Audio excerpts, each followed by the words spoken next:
According to information from the Youth Times, on May 7, 2006, at a house in Dongjia Village, Huasun area, 2K City, Zhejiang Province, China, a woman discovered strange chest in the attic of the house I live in. After curiously opening the chest, the woman almost fainted when she saw a pair of old shoes and 3 bones inside.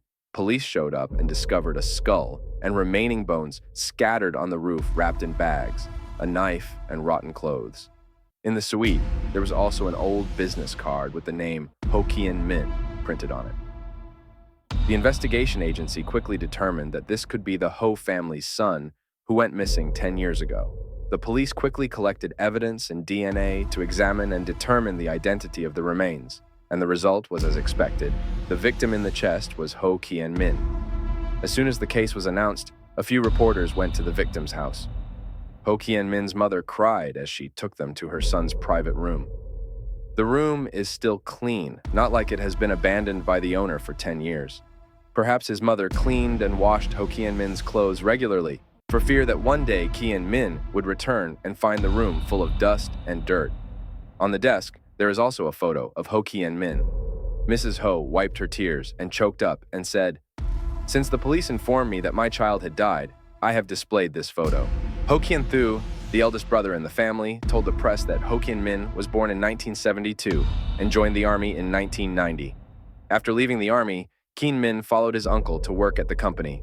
From beginning to end, Kien Min always proved extremely productive and responsible. When he was alive, Ho Kien Min had an affair with a girl named Tu Dan. The two were classmates. Mentioning this, everyone cannot help but be surprised because simply, the place where the remains of the ill-fated boy named Ho were found was Tu Dan's biological mother's house. Ho Kien Min's brother added that the relationship between Tu Dan and his younger brother was very good. The other girl also often came to his house to visit. The impression was not bad. However, on December 18, 1996, Ho Kien Min went to a friend's wedding, drank some wine, and then sang. In the theater, Ho Kien Min heard a classmate tell him that Tu Dan was holding hands with another man, looking very intimate. At that time, Kien Min did not believe it, but still drove to Tu Dan's house. Since then, Ho Kien Min has had no news. After 2 days of not seeing their son return, the whole Ho family felt like they were sitting on a fire. The parents cried their eyes out. Ho Kien Thu ran to find Ho Kien Min's friends to get more information.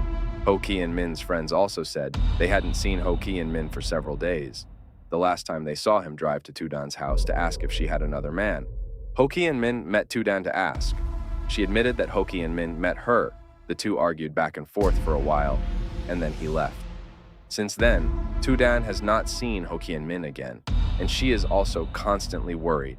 At that time, Ho Kien Thu also believed so, because not only him, but who would have thought that a beautiful, kind, petite girl like Tu Dan would kill her lover?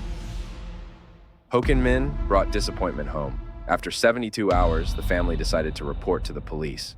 After a while, Tu Dan suddenly called to inform Ho's family that a few days ago, he had just met Ho Kien Min again. She said Ho Kien Min borrowed some money from her and had arranged to meet near a bank in 2K. After Ho Kien Min appeared, he took the bag of money and left without saying a word to Tu Dan.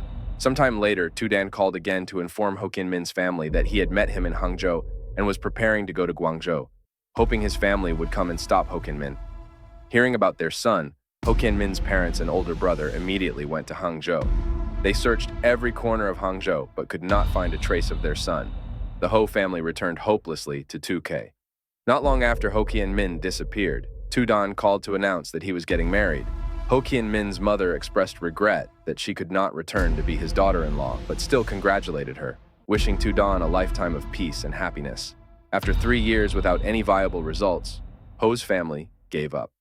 Who would have thought that on May 7, 2006, the police announced that they had found her son, but only his remains remained. After hearing the phone call, Ho Kien Min's mother could not bear the bad news and immediately fainted. After analyzing the relationships, police identified the suspects as Tu Dan and his wife. With professional work and convincing evidence, Tu Dan finally admitted all his sins in the past.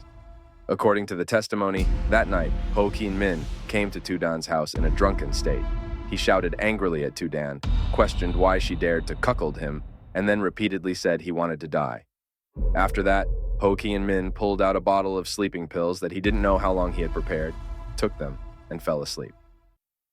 Dan claimed that at that time he was too scared because someone died in the room and did not know what to do, so he decided to dismember the body.